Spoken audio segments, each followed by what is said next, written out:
பெரும் சுமை சுமந்து சோர்ந்திருப்போர்களே, எல்லாரும் என்னிடம் வாருங்கள், நான் உங்களுக்கு இளைப்பாறுதல் தருகிறேன். மிகப்பெரிய ஒரு வாக்குறுதியை நமக்கு கொடுக்கிறார். அன்புக்குரியவர்களே, இந்த உலகத்தில் 2 விதமான சுமைகள் இருக்கிறது. இந்த நற்செய்தியில் நமக்கு அது தெளிவாக புரியும். ஒன்று, பெரும் சுமை சுமந்து சோர்ந்திருக்கின்ற சுமை. இன்னொன்று, இயேசு ஆண்டவர் நமக்கு தருகின்ற அன்பின் சுமை. அவர் சொல்வார் 30வது வசனத்தில், மத்தேயு நற்செய்தி 11ஆம் அதிகாரம் 30வது இறைவார்த்தையில் ஆண்டவர் இயேசு சொல்கிறார், ஆம், என் நுகம் அழுத்தாது, என் சுமை எளிதாய் உள்ளது. ஒன்று, பெரும் சுமை நமக்கு சோர்வை தரக்கூடியது. மற்றொன்று, ஆண்டவர் இயேசு தருகின்ற சுமை நம்மை அழுத்தாதாம், எளிதாய் இருக்குமாம் அவரை பின் செல்ல. இது என்ன சுமை? நம்மை சோர்வுக்கு இட்டு செல்கின்ற சுமை. ஆண்டவர் இயேசு தராமல் நாமே நமக்கென சொந்தமாக்குகின்ற எந்த சுமையும் சோர்வை நமக்கு ஏற்படுத்தக்கூடும்.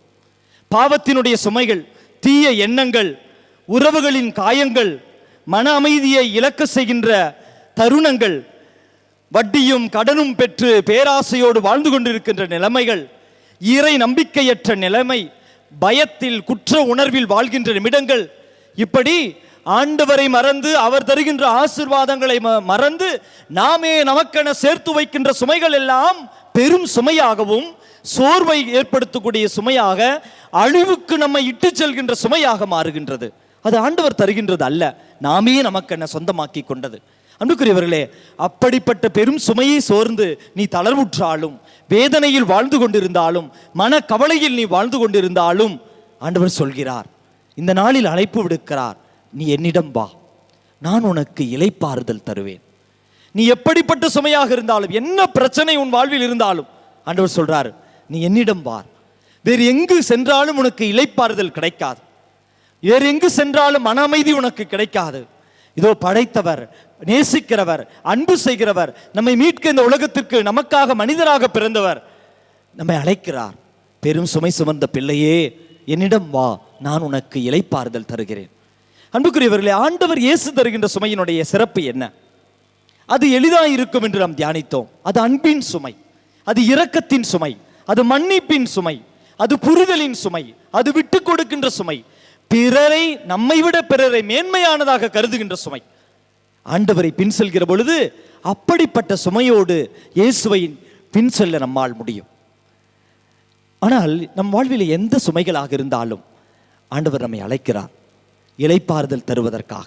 தொடர்ந்து ஆண்டவர் இயேசு சொல்கின்ற வார்த்தை, எல்லோரும் என்னிடம் வாருங்கள், நான் உங்களுக்கு இளைப்பாறுதல் தருவேன் என்று சொல்லிவிட்டு சொல்றார், நான் கனிவும் மனத்தாழ்மையும் உடையவன், ஆகவே என்னுடைய நுகம் அழுத்தாது, என் சுமை எளிதாயிருக்கும்.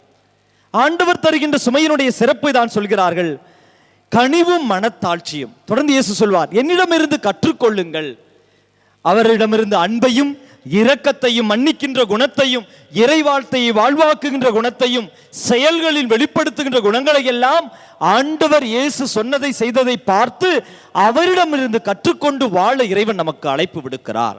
பிரைஸ் தி லார்ட், ஹல்லேலூயா. அவரது படிப்பினைகளுக்கு ஏற்ப நாம் வாழும் பொழுது பாருங்க, இயேசு சொல்றாரு, நான் கனிவும் மனத்தாழ்மையும் உடையவன், ஆகவே என் நுகத்தை உங்கள் மேல் ஏற்றுக்கொண்டு என்னிடம் கற்றுக்கொள்ளுங்கள். ஆண்டவரிடம் இப்படி கற்றுக்கொண்டு அவர் தருகின்ற நுகத்தை நாம் சுமந்து கொண்டு வாழ்கிற பொழுது நம் உள்ளத்திற்கு இளைப்பாறுதல் தருகிறேன். வெறும் ஒரு உடலுக்கு மட்டும் இளைப்பாறுதல் அல்ல, உள்ளத்திற்கும் இளைப்பாறுதல் தர இந்த உலகத்தில் ஒருவரால் முடியும் என்றால் உயிருள்ள ஆண்டவர் இயேசுவால் மட்டுமே அது முடியும்.